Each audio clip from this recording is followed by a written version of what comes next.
Class organisational behaviour part 10 में आज दो बार डिस्कस करेंगे, मैनेजिंग द प्रिस्क्रिप्शन प्रोसेस और management behaviour aspect of prescription. ये जो फर्स्ट चैप्टर के लास्ट में भी बताया था कि ये चीज़ हम इसमें लेंगे, इस चैप्टर में लेंगे और पूरा डिटेल से बताएंगे क्योंकि ये इसी चैप्टर का पार्ट ही है। ठीक है, अब managing the prescription process, prescription process को कैसे मैनेज किया जाता है। बहुत सारी चीज़ें मैनेज होती हैं और हम लोग को ये लगता है कि एक्चुअल में है। ठीक है, मतलब क्या, जैसे आज आप देखिए हर मीडिया सिर्फ कोरोना की खबर चला रहा है और कोई खबर बता ही नहीं रहा है। ठीक है, मान रहे हैं कोरोना बड़ा इंपॉर्टेंट चीज़ है, तो क्या देश में कुछ और हो ही नहीं रहा है और कोई इवेंट नहीं हो रहा है। ठीक, सिर्फ कोरोना बताने लग रहा है, इसका मतलब कहीं ना कहीं से मैनेज हो रही है सारी चीज़ें। कहा जा रहा है कि साहब आप इन्हीं को बताइए। ठीक है, तो वो तो गॉड नोस आगे क्या है पीछे क्या है। ठीक, लेकिन ये चीज़ें हैं प्रॉब्लम। अब मैनेजिंग द प्रिस्क्रिप्शन प्रोसेस में जैसे अगर आप प्रिस्क्रिप्शन प्रोसेस को मैनेज करना चाहते हैं तो high level of self awareness होनी चाहिए कि चीजें क्या हैं, खुद हम क्या हैं, ये सब चीजें पता होनी चाहिए। Gathering information from different source, कभी भी इंफॉर्मेशन एक सोर्स से अगर आपने लिया तो आप प्रॉब्लम है। जैसे यूट्यूब और व्हाट्सएप के भरोसे अगर आप रह गए कि यूट्यूब और व्हाट्सएप हमेशा सही चीजें बता रहा है, तब तो फिर गए। ठीक है, उसको कहीं और से काउंटर करके भी देख लीजिए, न्यूज़पेपर से, गवर्नमेंट की वेबसाइट से, वहां से, या गवर्नमेंट की वेबसाइट में भी कोई चीज देखे तो उसको दूसरे जगह से भी काउंटर करके देख लीजिए। ठीक है, तब आप मैनेज कर पाएंगे प्रिस्क्रिप्शन प्रोसेस किसी की भी। ठीक है, फिर be empathetic as other people think, जैसा आप सोचते हैं हमेशा वैसा नहीं है। ठीक है, लोग और क्या सोचते हैं ये भी चीज देख के चलिए। ठीक है, अब जैसे हमने कहा इतने सारे मजदूर क्यों चले आ रहे हैं, हमने मुंबई में बात किया, जो हमारे स्टूडेंट्स हैं और लोग हैं, तो बोले सर ऐसा है कि अगर आप किसी जो आपका बाथरूम है उसमें 4 लोग रहिए और इस तरह से यहाँ पे लोग रह रहे हैं, ठीक, और इस वजह से छोड़ छोड़ के भाग रहे हैं, तो हम कहे अभी तक क्यों नहीं भागे। कहे सर अभी तक ये था कि कंपनी चलेगी, इंडस्ट्री चलेगी, तब इस वजह था। जब वो बोल दिया कि सर अभी चलना ही नहीं इसको, तो इस वजह से वो लोग भागे जा रहे हैं। तो हम कहे अच्छा, तो मतलब दूसरे का भी व्यू पॉइंट समझना चाहिए कि हाँ भाई इस वजह से इतनी मजबूरी में ये लोग इतना पैदल चल के चले आ रहे हैं, ऐसे चले आ रहे हैं। आप समझ में आ रहा है कि ये रियलिटी है। ठीक, इन्फ्लुएंस अदर प्रिस्क्रिप्शंस, जब आप चीजों को समझ पाएंगे तब आप दूसरे का प्रिस्क्रिप्शन को इफेक्ट कर पाएंगे। हमने ये समझ लिया कि आपके दिमाग में क्या चल रहा है, तो फिर हम आपको आसानी से चीजों को कंट्रोल कर लेंगे। फिर है avoid common perceptual distortion. Common perceptual distortion दो तरह का होता है, स्टीरियोटाइप और हेलो इफेक्ट। स्टीरियोटाइप मतलब बहुत सारे लोग जो है एक दूसरे कॉपी करने लगते हैं। ठीक है, तो ये चीज नहीं होनी चाहिए। आप कॉपी कट नहीं है, आपका अपना अलग व्यक्तित्व है, उस तरह से लीजिए, फिर वहां पे प्रॉब्लम आ जाएगी। और एक्चुअल में कुछ और होते हैं, और कुछ लोग होते हैं हेलो इफेक्ट वाले, मतलब आपको फर्स्ट टाइम इंप्रेशन इतना बढ़िया देंगे कि आप लोगों के इससे अच्छा कोई आदमी है ही नहीं।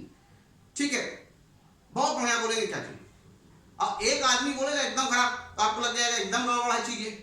अभी एक सब्जी वाले के हाथ से लिया, कह प्याज कैसी है, कह बाबू जी एकदम बढ़िया प्याज, देख लीजिए क्या बात है, आप ले चलिए, ठीक है आप ले लीजिए, बाद में थोड़ा सड़ी निकल गई। एक क्या गए, वो बोला देख लो भैया सही नहीं उसका, अंदर हम नहीं घुसे। अब आप सोचिए कैसा बदतमीजी से बात कर रहा है, तो आप उसी बेस पे प्रिस्क्रिप्शन ले लिए उसका, जबकि वो सही दे रहा था और पहले वाला गलत दे रहा था। तो वो सब मैनेज करना पड़ेगा। फिर है अवॉइड इनअप्रोप्रिएट एट्रीब्यूशंस, मतलब क्या, व्हाई इवेंट हैपेंड और why people behave as they did, इसके मास्टर होते हैं लोग। ठीक है, वो हमेशा बोलेंगे कि क्यों ऐसा हुआ, उसमें साहब मेरी कोई गलती नहीं है, ऐसा ऐसा हो गया, भगवान ने हमको पैसा नहीं दिया, भगवान ने हमको ये नहीं किया, मेरे माँ बाप ने ये नहीं किया, इसने ये नहीं किया, वो क्या किया, ये सब। और क्यों उन्होंने बिहेव किया उसको हमेशा सही करने की कोशिश करेंगे, गलती नहीं मानेंगे। वो बोलेंगे नहीं मैंने, वो उसने कहा था इसलिए मैंने ऐसा कर दिया। ठीक है, ये फिर अब कहीं गलती मान लेते तो सुधार लेते, लेकिन गलती नहीं माने, सुधरे नहीं, फिर जिंदगी भर वैसे ही रह जाएंगे। फिर यूज, तो इससे प्रिस्क्रिप्शन को प्रोसेस को मैनेज कर पाएंगे। Use of diversity management programmes, बहुत सारे मैनेजमेंट प्रोग्राम हैं, उनके अप्रोचेस को लेकर चलना है। जैसे MBO है, मैनेजमेंट बाय ऑब्जेक्टिव्स, ठीक है, जो ऑब्जेक्टिव है उनको लेके चलिए। और एक है MBE, management by exception. Management by objective कहता है जो ऑब्जेक्टिव है उनको लेके चलिए, मैनेजमेंट बाय एक्सेप्शन कहता है जहां पर गड़बड़ उसको पकड़िए। और सबसे इंपॉर्टेंट है नो योरसेल्फ, पहले खुद को समझ लीजिए फिर दूसरे को समझने की कोशिश करिए। ठीक है, ये इसका इसमें बताया।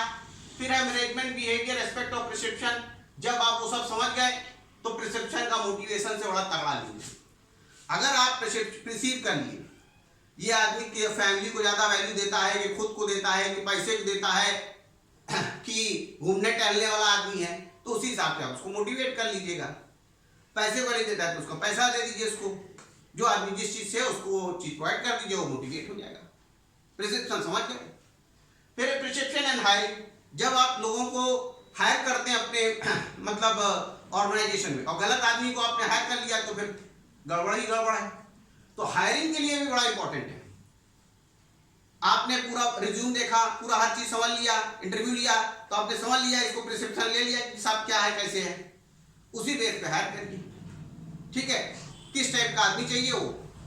फिर परफॉर्मेंस अप्रेजल, जब आपको किसी आदमी को ऊपर के पोस्ट पे पहुंचाना है, उसकी वेजेस बढ़ानी है, तो उसके लिए भी प्रिस्क्रिप्शन बहुत ज्यादा जरूरी है। एम्प्लॉय का कितना एफर्ट डालेगा, जिस आदमी को आपके जॉब की गरज ही नहीं है वो क्यों आपका 100% डालेगा। ठीक है, 100% वो डालेगा जिसको मालूम है कि हाँ यहाँ पे हम ये काम करेंगे तो हमारी ये उन्नति हो जाएगी। या वो आदमी जान रहा है कि यहाँ पे हम कुछ कर ही नहीं पाएंगे, तो वो 100% डालेगा ही। 100% तब डालेगा जब उसको उम्मीद होगी कि हाँ साहब यहाँ पे कुछ पैसा हमको मिलेगा, कुछ हमारे मान सम्मान बढ़ेगा, इज्जत बढ़ेगी, तो ठीक है।